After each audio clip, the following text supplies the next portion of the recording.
হরে কৃষ্ণ। আপনারা জীবনে কখনো না কখনো দেখেই থাকবেন যে ফার্নিচারের কাজ অথবা কাঠের কাজ এসব ক্ষেত্রে কি করা হয়, লোহার ব্যবহার করা হয়।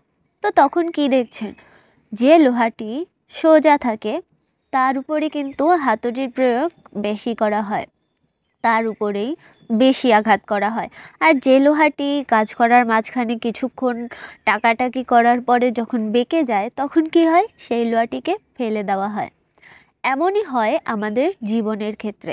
আমাদের জীবনের ক্ষেত্রে যদি এই লোহার প্রয়োগটা দেখি, লোহার সাথে যদি আমাদের জীবনের তুলনা করি, আমাদের ব্যক্তিত্বের তুলনা করি, তাহলে বোঝা যাবে যে আমাদের কি সরল লোহা হওয়া উচিত নাকি বেঁকে যাওয়া লোহার মতো হওয়া উচিত। দেখুন, এখানে সোজা লোহা দিয়ে জীবনের সরলতাকে বোঝানো হচ্ছে। সরলতা বলতে আপনার সততা নয়, সরলতা বলতে আপনার মানুষের প্রতি ভালোবাসা, বিশ্বাস, এসব কিছুকে বোঝাচ্ছে না। সরলতা বলতে কি বোঝাচ্ছে? সরলতা বলতে এটা বোঝাচ্ছে যে আপনি আপনার জীবনটা নিয়ে কতটা সচেতন, আপনি বোকা নাকি বুদ্ধিমান, আপনার মধ্যে কতটুকু বোধ আছে। এই বিষয়টি বোঝার যে কেউ আমাকে ঠকিয়ে যাচ্ছে, কেউ আমার সঙ্গে অন্যায় করছে, কেউ আমাকে অপমান করছে, কেউ আমাকে ইরিটেট করার চেষ্টা করছে, অথচ আমি নীরব আছি।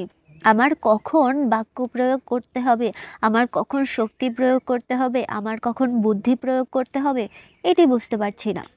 এমনটা যদি হয়ে থাকে তাহলে আপনি নিতান্তই সরল ভোলাভালা, যে হচ্ছেন সরল লোহাটির সমান, যাকে সারা জীবন মানুষ তাদের নিজেদের প্রয়োজন অনুযায়ী নিজেদের মত মতো ব্যবহার করবে, নিজেদের ইচ্ছা মতো আঘাত করে যাবে আপনার সরলতার সুযোগ নিয়ে। আর যদি আপনি বাঁকা হন, মানে বাঁকা হওয়া বলতে এখানে অসৎ হওয়াকে বোঝাচ্ছে না, এখানে ধারণাকে বোঝাচ্ছে যে আপনি আপনার সম্পর্কে ধারণা রাখেন কি না, কেউ আপনাকে ঠকাচ্ছে কি না, কেউ আপনাকে ভুল বোঝাচ্ছে কি না, কেউ আপনাকে অপমান করছে কি না, কেউ আপনার ব্যবহার করছে কি না। এই বিষয়টি যখন আপনি বুঝতে পারবেন তখন সেখান থেকে প্রতিবাদ করে বা তার প্রতিকার করে বেরিয়ে আসা, মানে সেই বাঁকা লোহাটির মতো, যে আপনি বুঝতে পারছেন যে এখানে আমার ক্ষতি হচ্ছে, আমার উপর আঘাত আসছে, আমার হানি পৌঁছাচ্ছে, তো সেক্ষেত্রে আমার সেখান থেকে সরে আসা উচিত। এই বোধটুকু যদি আপনার মধ্যে থাকে তাহলে আপনি বাঁকা লোহাটির মতো।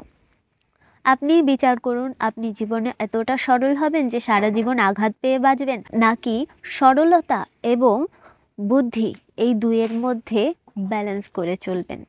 রাধে রাধে।